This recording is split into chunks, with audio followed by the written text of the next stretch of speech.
Welcome and good evening, everyone. I hope everyone is having a good week. It is a chilly, rainy June day where I'm at.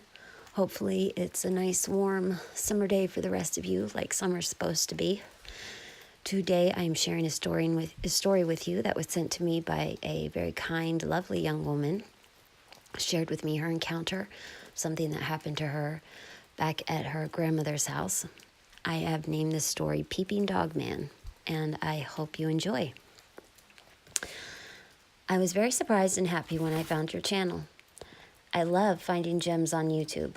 Also, you're the only woman I have ever found making this content. I guess maybe that's why. After all the channels I follow and have thought about sharing my story to, I finally chose yours. Not that I have anything against men. That's not what I mean in any way at all, but this is very personal for me, and I find opening up to another woman is easier. I have a feeling you may get a lot of stories from women who feel the same way. Anyways, my event I'm about to tell you happened when I was 22 years old. I'm sorry I don't want to give the exact location, but I will say it was in the St. Martin area of Louisiana, around mid-August. My mom and myself had gone for a week to visit my grandma. My grandma lived in a much older home in the middle of nowhere. She didn't have much, but she was an amazing woman, and everyone loved her. But I won't bore you with all this, and I'll get right to it. My grandmother had always warned me when I visited her as a child to stay close to the house and not wander off. I never really knew why. I assumed since she was so out there, maybe it was all the animals. Upon arriving at her house this time, my mom and I noticed that she had installed lights all around the outside of her house. Motion detector lights. I remember my mom saying, "Why'd she do that?" as we pulled up. And I wonder who did this for her. She couldn't have done this herself. I, however, thought nothing of it. My grandmother was getting older, and she was alone since my grandfather passed away years back. I thought it was a very good idea. The second night, I remember my grandmother being very nervous. My mom and I kept telling her to come sit down and watch TV. She kept peering outside and turning her lights off and on, the outside lights, that is. My mom yelled at her, "Mama, sit down. What are you doing? And who installed those lights anyways? It's like a baseball field outside there at night." She told her a man from her church had done it on the house for her. And she said, "Don't you worry, why?" She finally sat down, but I could tell something was off. At this time, I was still a smoker, so I went out front, and my grandma said, "Wait! Turn on the lights outside. Make sure they are set to stay on while you are out there." I said, Okay, Grandma, it's okay." I was on the porch, and I noticed my grandma watching me from the door. She was fumbling with her hands the whole time in a really nervous manner. I smiled and said, "Hi, Grandma." She opened the door and said, "Shh." I said, "Why? There's no one out here but us." She shook her head, closed the door, and continued to watch me. I was getting a little bothered by her behavior. It was like she was just waiting for the shoe to drop. I had no idea why, but I would soon come to find out. I even asked my mom, "What's wrong with Grandma?" She said she wasn't sure. That night, I got ready to go to sleep, and my grandma came in and said, "Don't open these windows now, you hear? You get hot, you turn on a fan." I told her okay, and I shut off the lights and tried to get some shut-eye at exactly 2:22 a.m.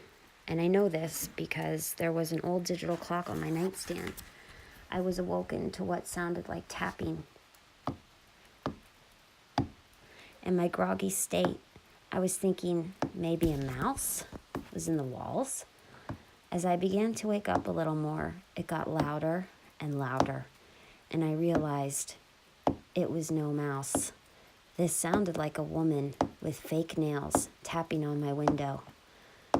I grabbed the little flashlight that was on a desk by the end of my bed, and I shined it towards the window. That's when I saw it in all its ugly, horrible glory. I screamed and dropped the flashlight. I dropped to the floor in a panic to pick it up again and shine my light towards the window once more. I could see it now, looking behind an old boat my grandmother had in her yard, staring right at me. What I saw was massive, tall, dark, and unlike anything that should exist in real life. It had the head of a massive dog and the body of a man. I want to say the fur was black, but it was dark, and it could have been gray or brown, but it looked black. Its eyes were red.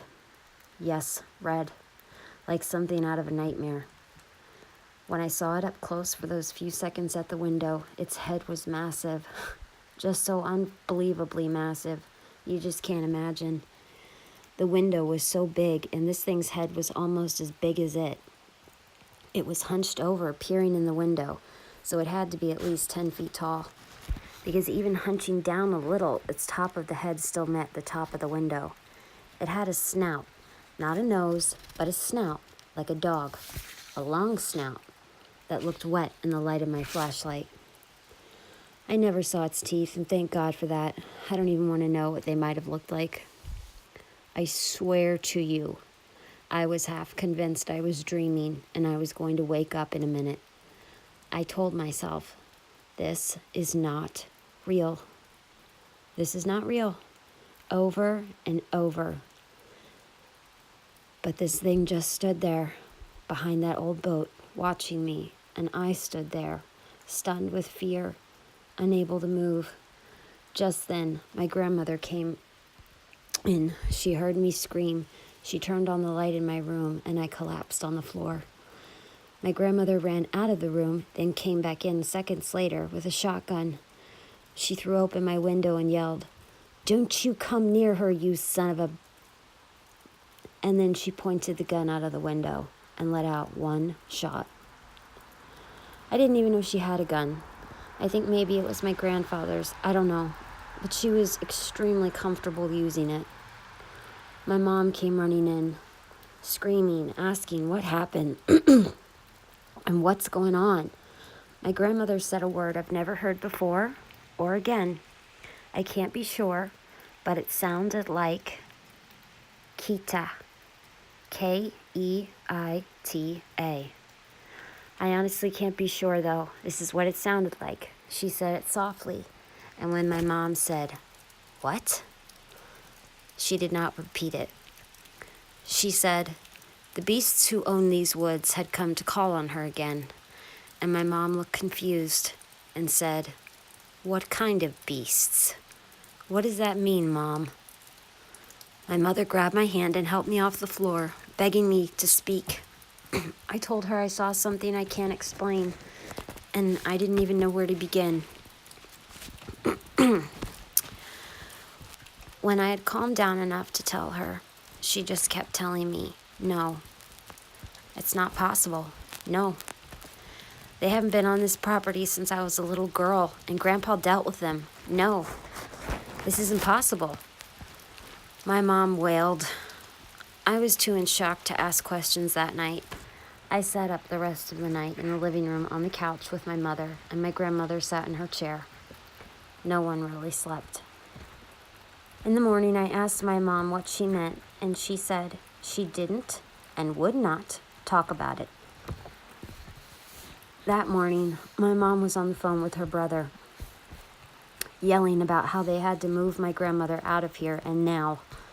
My grandmother was stubborn, though, and in the end, she stayed. Not because she had to, but because she wanted to. When my grandmother passed away, my mom said that we would go back to get some of her things with my uncle, and then the rest they would sell.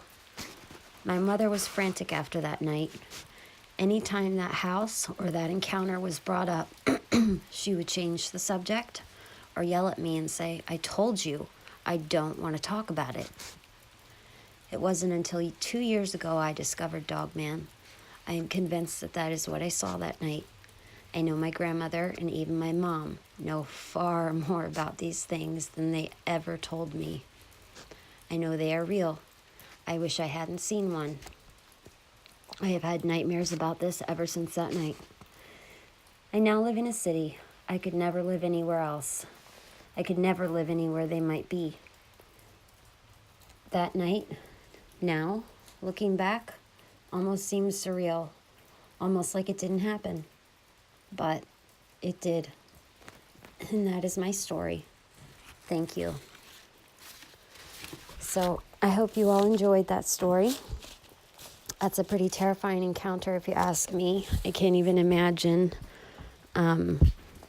waking up to something like that in the middle of the night. I also find it strange that when she looked at her clock, it was 2:22. I find that really, really bizarre as well. I think the whole encounter is just that poor lady. I can't even imagine what she's gone through since that encounter. But thank you all for listening, and stay tuned because I have a bunch of content coming your way and a bunch more encounters coming your way. And I hope everybody has a wonderful day or wonderful evening. And thank you so much for stopping by, y'all.